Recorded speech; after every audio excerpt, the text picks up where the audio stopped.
how my marriage fell apart over a dog, and what it taught me about parenting. My name is Rachel, I'm 34 years old, and right now, I'm writing this from my small apartment in Chicago. It's strange to think about how life has changed so drastically over the past few years. Just a while ago, I was living in a completely different reality, married, in a house with my husband, raising our 2 kids. But here I am now, reflecting on how things unraveled in ways I never expected. And to think that it all started with a disagreement over our dog. Yes, you read that right, a dog. It feels ridiculous even typing it out, but this is where my marriage started to fall apart. You might be wondering how a seemingly trivial argument over a pet could lead to the end of a marriage, but when I look back, it makes a strange kind of sense. It wasn't really about the dog itself. Buddy, well, I called him Buddy, was just the tip of the iceberg, a small thing that symbolized much bigger problems. But at the time, it felt like everything revolved around him. I adopted Buddy when he was just a puppy. I named him Buddy because, from the moment we met, he was always by my side. He had this sweet, loyal nature, and I couldn't imagine life without him. My husband, though, saw things differently. He preferred to call him Max. He insisted the name sounded tougher. That was the first sign of the growing tension between us. Something as simple as a name became a point of contention. It seemed silly back then, but soon, the disagreements escalated into a full-blown conflict. You see, I believed that Buddy should only eat high-quality, organic food. I cared about his diet and wanted him to have the best. After all, he was part of the family, and I wanted to take care of him the same way I would my kids. My husband, however, thought it was unnecessary. He thought that Buddy, or Max as he insisted on calling him, should just stick to basic dry kibble, like most dogs. This disagreement over the dog's diet became a constant source of tension between us. At first, it seemed like just another minor issue in a marriage full of minor issues. Couples fight about little things all the time, right? But what I didn't realize then was how deeply this small disagreement over our dog represented the larger, underlying issues in our relationship.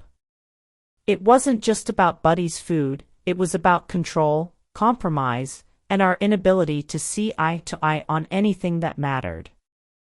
What started as a simple argument about the dog's diet slowly turned into a battle for control over everything in our home. We spent months arguing over Buddy. I wanted him to eat fresh chicken or high-quality wet food, and my husband refused to buy anything other than the cheapest dry kibble. We bickered endlessly about who got to take care of him, whose rules for Buddy would be followed. Looking back, it's almost absurd how much time and energy we wasted fighting over something that, in the grand scheme of things, was so trivial. But the reality was, our focus on Buddy was a distraction from the deeper problems in our marriage. We were both holding onto our stubbornness, using Buddy as a battleground to fight out issues that had nothing to do with him. It became less about the dog and more about proving a point. Neither of us was willing to back down, and the arguments only grew more intense.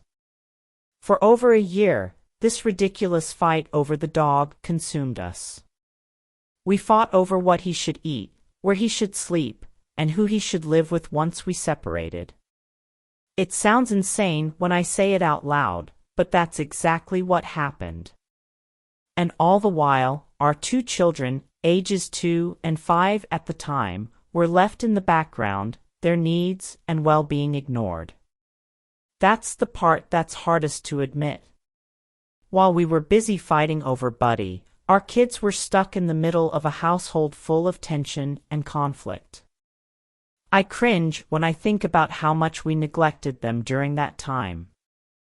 I was so caught up in this battle with my husband over the dog that I lost sight of what really mattered, our children. They were going through this separation too, feeling the effects of the arguments and the distance between their parents, and yet we weren't paying nearly enough attention to them. It's embarrassing to say now, but back then, I didn't even realize how much damage was being done. I was so focused on trying to win the argument over Buddy that I couldn't see how much our kids were suffering. My husband and I were too wrapped up in our own stubbornness to notice the toll it was taking on our family. There were days when I would come home, exhausted from another argument, and see the confused looks on my kids' faces. They didn't understand what was happening. To them, it probably seemed like their parents were constantly angry, constantly fighting, but they didn't know why. I'm sure it was scary for them, watching us go from room to room, ignoring each other, arguing about the dog while they just wanted some attention. Looking back now, it's easy to see how ridiculous it all was. But at the time, it felt so important. I felt like I had to win this battle over Buddy. I convinced myself that if I could just get my way with the dog, maybe things would be okay. Maybe I would feel more in control of a situation that was clearly spiraling out of control. But of course, it didn't work like that. Our marriage wasn't falling apart because of the dog. The issues were much deeper than that. Buddy, or Max, depending on who you ask, was just a symptom of the larger problem, our inability to communicate, to compromise, to be partners in this marriage. The dog was just a distraction from the fact that we had stopped being a team long before we even started arguing about him.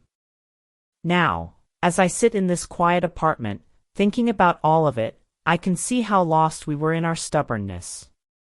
We were fighting for control over something trivial while neglecting the most important parts of our lives, our children, our family, and our relationship. In the end, we weren't just fighting over a dog. We were fighting over the remnants of a marriage that neither of us knew how to fix. And unfortunately, in our obsession with winning this battle over Buddy, we lost sight of what truly mattered. It's a mistake I've had to live with, and it's something I'm still working through today. But now, I see it clearly for what it was, a lesson in letting go of what's not important and focusing on what is. After the initial disagreements over Buddy, well, Max, as my husband liked to call him, things quickly escalated. What started as a small argument about his name and what type of food he should eat became something much bigger. I found myself becoming more and more rigid in my beliefs about how Buddy should be treated. In my mind, he was part of the family, and I wanted him to have the best of everything. My husband, on the other hand, thought I was being ridiculous. He didn't see the need for organic, high-quality food and considered it a waste of money. He was set on keeping things practical, insisting that basic dry kibble was enough. What I didn't realize at the time was that this disagreement over Buddy's care wasn't really about the dog. It was about control. We both wanted to assert our authority, not just over the dog, but over our household and our relationship. Buddy became a symbol of a larger power struggle that neither of us acknowledged openly. We were both determined to win, and that's what turned this small issue into a year-long fight. It wasn't just about food anymore. Soon, we were fighting over everything related to Buddy, where he should sleep, who would take him to the vet, and even how we would split time with him if we ended up divorcing. Looking back, it feels absurd that we were negotiating dog custody while our actual relationship was crumbling before our eyes. But that's exactly what happened. Every time my husband and I talked, it was about the dog. We stopped talking about our kids, our future, or even how we felt about each other. All of our energy went into this constant, exhausting back and forth over Buddy. The arguments were endless, and they grew more and more bitter with each passing month. The smallest things would trigger a full-blown fight. Something as simple as me buying wet food for Buddy would send him into a rage, or him bringing home cheap dry kibble would spark an argument that would last for days. In a strange way, focusing on the dog felt easier than dealing with the real problems in our marriage. I think we both knew that things were falling apart, but neither of us wanted to admit it. So, instead of addressing our deeper issues, our lack of communication, the distance that had grown between us, the resentment we both felt, we fixated on Buddy. Arguing about the dog became a way for us to avoid the hard conversations we needed to have about why our marriage was breaking down. The irony was, while we were spending all this time fighting over Buddy, our kids were the ones who were truly being neglected. They were right there, in the middle of it all, watching their parents argue constantly over something that didn't even involve them. I cringe when I think about how much attention we gave to the dog while completely ignoring the needs of our two young children. Our oldest was 5, and our youngest was only 2 at the time. They were still so little, and they needed us more than ever. But instead of focusing on being parents and creating a stable, loving environment for them, we were consumed by this battle over Buddy.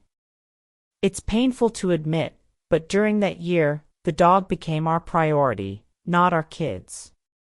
We were more concerned with winning this ridiculous argument than we were with being good parents. There were times when I would catch myself mid-argument and think, why am I fighting so hard for this? But then my pride would kick in, and I'd double down. I convinced myself that I was doing the right thing, that I was standing up for what Buddy deserved.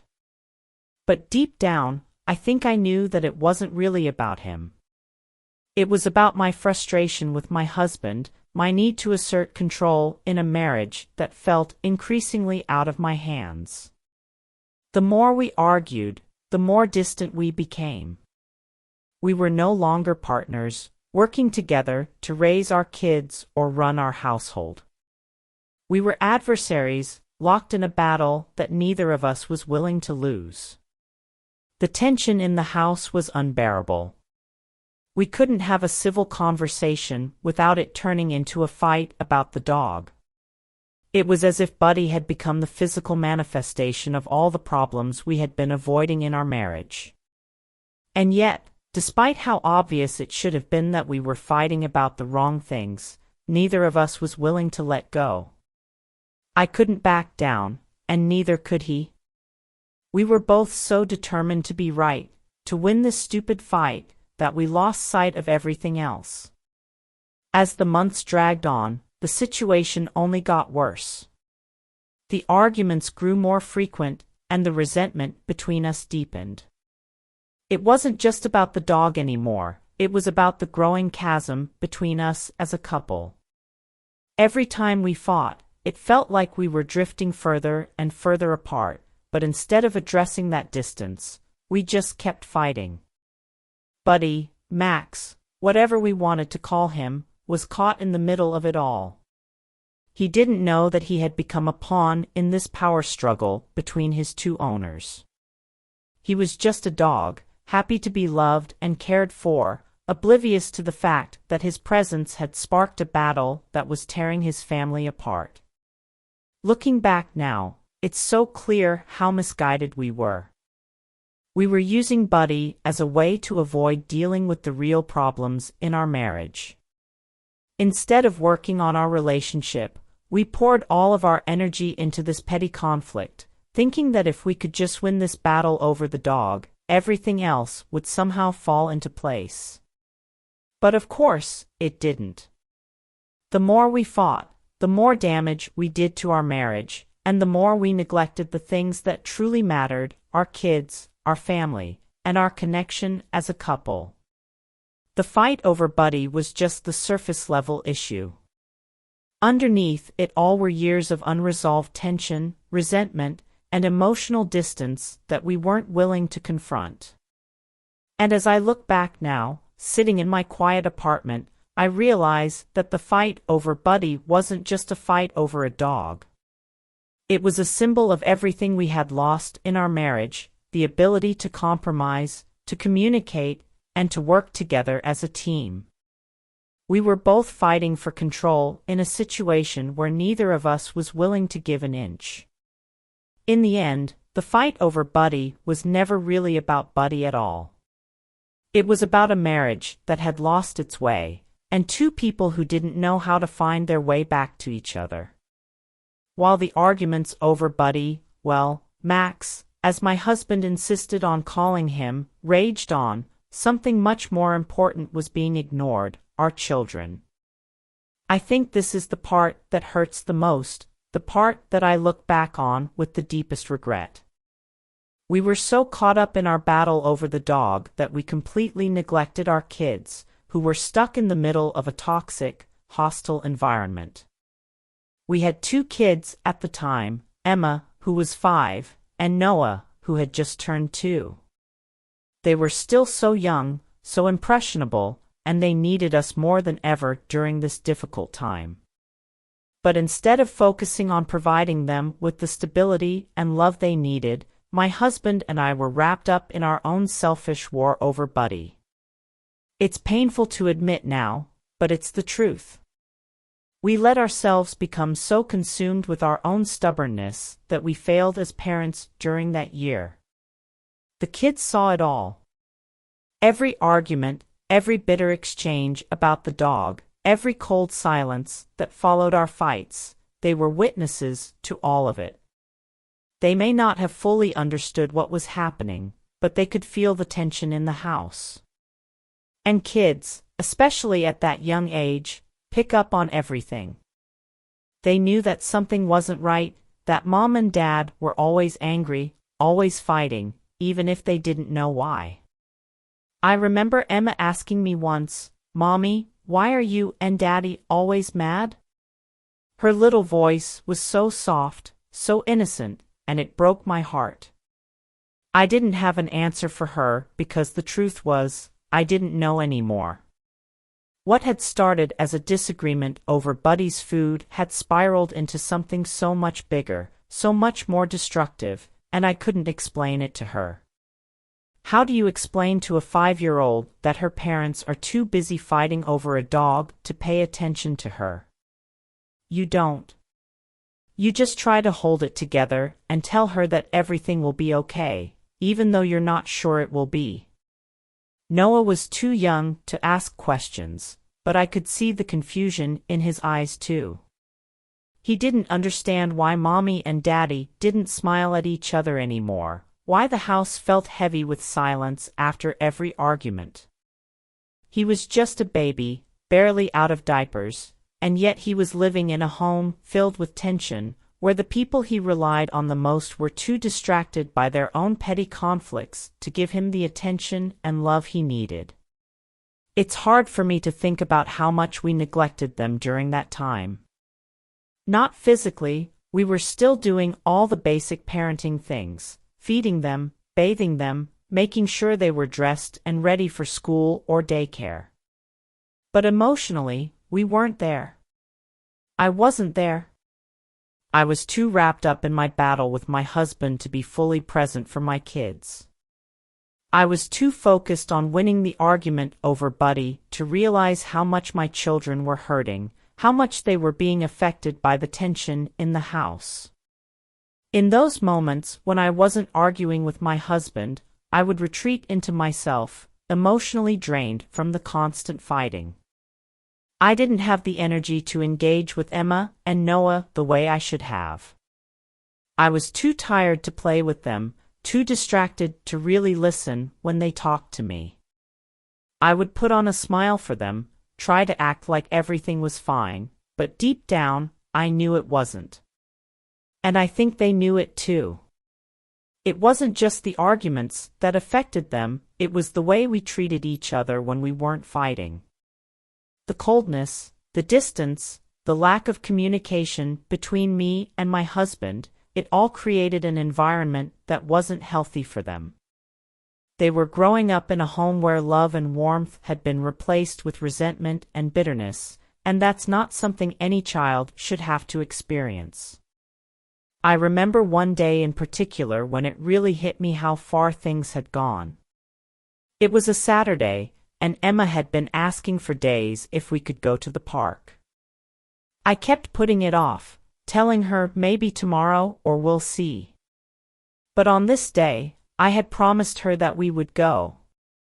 I was determined to make it happen, to do something normal, something fun, something that would take my mind off the constant fighting. But that morning, my husband and I got into another argument about Buddy. I can't even remember what triggered it, probably something small, like him feeding Buddy dry kibble when I had bought wet food. But the argument escalated, as it always did, and by the time it was over, I was too drained to even think about going to the park. Emma came up to me with her little shoes on, ready to go, her eyes full of excitement, and I had to tell her no. I watched her face fall as I made some excuse about not feeling well, and in that moment, I realized just how much I was letting my children down. It wasn't fair to them. They didn't ask to be caught in the middle of their parents' battles. They didn't deserve to live in a home filled with tension and anger. They deserved parents who were present, who loved them, who put them first. And yet, for so long, we didn't. We put our own issues first. We let our fight over Buddy take center stage, while our children stood on the sidelines, waiting for us to notice them. I'm ashamed to admit how long it took me to see what was happening. I was so wrapped up in my own anger, my own need to be right, that I couldn't see the damage we were doing to our kids. It wasn't just the fighting that hurt them, it was the lack of love and attention that came with it. We were so focused on ourselves, on our battle over the dog, that we forgot what was really important. And that's something I'll always regret. I can't go back and change the way things were during that time. I can't undo the hurt or the neglect. But what I can do is move forward, knowing that I need to do better. My children deserve more than what we gave them during that year. They deserve parents who put them first, who love them unconditionally, and who are willing to let go of their own pride for the sake of their family. And that's the lesson I've had to learn the hard way. As the days passed after that turning point, I found myself reflecting deeply on everything that had happened, on my marriage, my role in the breakdown, and the choices we both made along the way. It wasn't easy to admit to myself just how far things had spiraled out of control or how much we had let something so trivial, like Buddy, take over our lives. But even more difficult was coming to terms with the emotional toll our marriage had taken on me, on my husband, and especially on our children. I spent many sleepless nights thinking back on our relationship, trying to figure out where it all went wrong. There had been a time when we were happy, when we were partners in everything, raising our kids together and building a life. But somewhere along the way, we stopped communicating, and the connection we once had began to fade. We started seeing each other as adversaries instead of teammates. And instead of addressing that growing distance, we allowed it to manifest in arguments over things that didn't matter, like Buddy. The truth was, Buddy had never been the problem. He was just a symptom of the deeper issues in our marriage, our inability to communicate, our resentment, and our stubborn refusal to compromise. Our arguments about the dog were really just a way to avoid dealing with the bigger, more painful issues that we didn't want to face. It was easier to fight over Buddy's food than to talk about the emotional distance that had grown between us. As I reflected on those arguments, I began to see just how much our pride had played a role in the breakdown of our marriage. Both my husband and I were so focused on being right, on winning, that we completely lost sight of what really mattered. We weren't fighting for each other or for our family, we were fighting to prove a point. And in doing so, we were driving ourselves further apart. I realized that, for a long time, I had been holding on to this idea that if I just fought hard enough, if I could just win the argument, everything would somehow fall into place. But that wasn't true. Winning the argument over Buddy wouldn't fix the underlying problems in our marriage, and it wouldn't bring us closer together. It was just a distraction, something to focus on so we didn't have to confront the real issues. Looking back, I can see that we both failed to communicate in ways that could have saved us. I was so wrapped up in my own anger, my own need to be heard, that I didn't stop to listen to my husband's perspective. And I know now that he felt the same way, frustrated, unheard, and increasingly distant from the life we had once shared. Our marriage had become a battleground, and neither of us knew how to stop fighting long enough to find common ground again. It was heartbreaking to realize that our relationship had become so toxic. The person I had once loved and built a life with had become someone I barely recognized. We had stopped talking about anything meaningful, stopped sharing the little moments of connection that used to make us feel close. Instead, every conversation seemed to revolve around our frustrations, about Buddy, about the kids, about the house, and it left no room for kindness or understanding. I think, deep down, I had been holding on to hope that we could fix things, that somehow, after all the arguments and resentment, we could find our way back to each other. But the more I reflected on it, the more I realized that the damage had been done.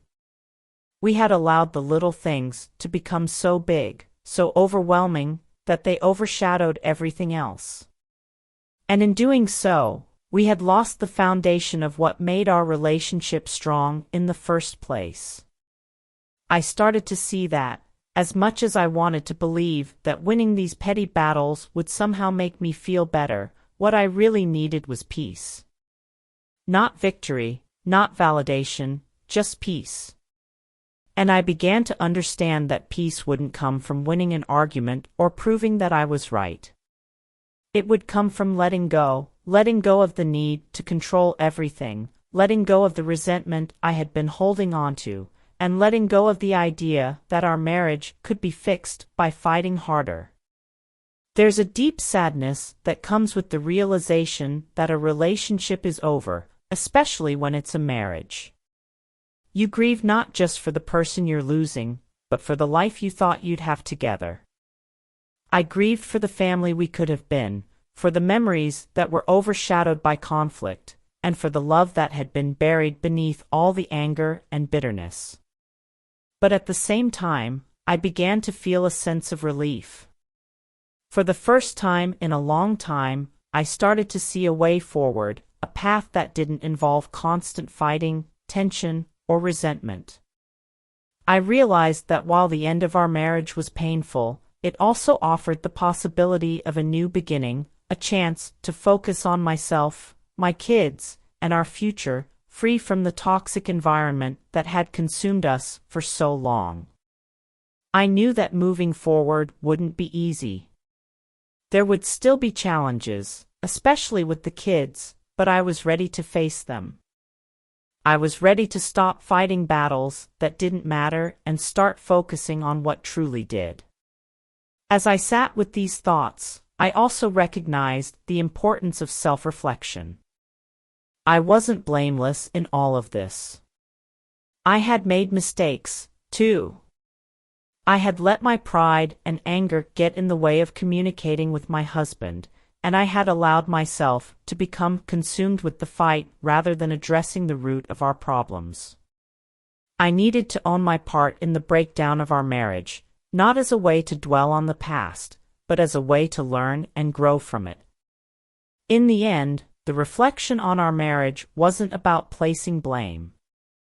It was about understanding where things went wrong and coming to terms with the fact that we couldn't fix it. Our marriage had run its course, and it was time to let it go. And as hard as that was, I knew it was the right thing to do, for me, for my husband, and most importantly, for our children. It was time to stop fighting and start healing. As I began to accept the reality of my marriage ending, I realized that the hardest part wasn't just letting go of my husband or the life we had built, it was letting go of the idea that I had failed. For so long, I saw the breakdown of our marriage as a personal failure, as though I hadn't done enough to keep us together. I felt responsible for not being able to fix what was broken, even though, deep down, I knew it wasn't all on me. But one of the most important lessons I've learned in this journey is that sometimes, things just fall apart. It's not always about failure or blame. Sometimes, people grow in different directions, and the life you thought you were building together no longer makes sense. Accepting that was freeing for me, though it took time. As I moved forward, I shifted my focus away from the idea of failure and instead began to think about what I had learned from this experience. There's something powerful in acknowledging the hard truths and using them to grow. I came to understand that my marriage had taught me a lot, not just about relationships, but about myself. One of the first things I had to do was forgive myself. For so long, I had blamed myself for the fights, for the tension in our home, for not seeing the signs earlier. I replayed moments in my head, wondering what I could have done differently, how I could have prevented things from getting so bad. But at some point, I realized that holding on to that guilt wasn't serving me. It wasn't helping me move forward. I had to remind myself that I did the best I could with the knowledge I had at the time. I wasn't perfect, but I was human, and I had tried. I had made mistakes, but I had also fought for what I believed in.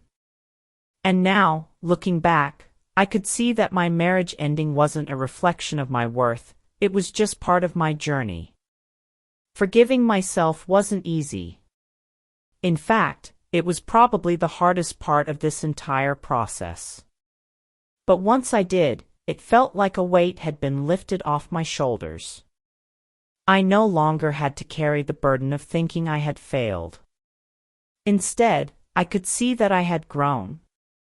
I had learned valuable lessons, not just about relationships, but about who I was and what I wanted for my life moving forward. As I focused on this new chapter, I turned my attention to my children. I knew that they had been affected by everything that had happened, and I wanted to do whatever I could to make sure they felt loved and supported. I made it a point to spend more quality time with Emma and Noah, to be present with them in ways I hadn't been before. I wanted them to know that, despite everything, they were my priority. We began to establish new routines, just the three of us. I stopped worrying about the constant tension between me and their dad and focused instead on creating a stable, nurturing environment for them. There were still challenges, of course. Divorce isn't easy on anyone, especially children, but I could see that they were beginning to adjust. Slowly but surely, we were finding our way forward.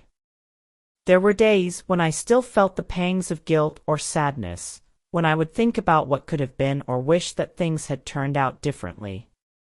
But I learned to sit with those feelings, to let them pass, and to remind myself that the future was full of possibilities.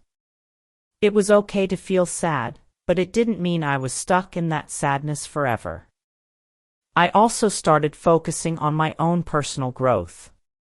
For years, I had been so focused on my marriage, my husband, and my children that I had neglected myself. I had forgotten what it was like to dream for myself, to pursue my own interests, and to invest in my own well-being. Now, with the space and time to reflect, I realized that I had an opportunity to rediscover who I was. I began to explore hobbies I had once loved but had let go of over the years. I started taking better care of myself, physically, emotionally, and mentally. I reconnected with old friends, spent time doing things that brought me joy, and started to think about the future in a new light. It wasn't just about surviving anymore, it was about thriving. This wasn't just about healing from the end of my marriage, it was about rebuilding my life from the ground up, on my own terms. I no longer saw the end of my marriage as a failure, but as a stepping stone towards something better. I had the chance to create the life I truly wanted, for myself and for my children, and that realization was empowering. I set new goals for myself, both personal and professional. I wanted to be more than just a mother going through a divorce. I wanted to reclaim parts of myself that I had lost along the way, and in doing so, I found a renewed sense of purpose. I began to set boundaries where they were needed, focusing on protecting my peace and creating an environment where I could thrive. One of the most important things I did was learn to let go of the need for control. I had spent so much of my marriage trying to control the little things, like Buddy's food or the way my husband interacted with the kids, thinking that if I could just control those details, everything else would fall into place.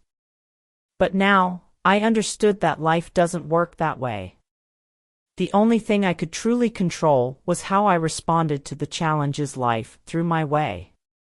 Letting go of that need for control gave me the freedom to focus on what really mattered, my well-being, my children, and the life I wanted to create moving forward. It was no longer about fixing what was broken, it was about building something new, something better. And as I moved forward, I carried with me the lessons I had learned along the way. I had learned the importance of communication, of self-compassion, and of knowing when to let go. I had learned that life doesn't always go according to plan, and that's okay. What matters is how you pick yourself up and move forward. This journey wasn't easy, and there were many moments when I wasn't sure I'd make it through. But now, as I stand at the start of this new chapter, I feel stronger, more confident, and more at peace than I have in years. My story isn't over, it's just beginning. And this time, I'm writing it for myself and my children.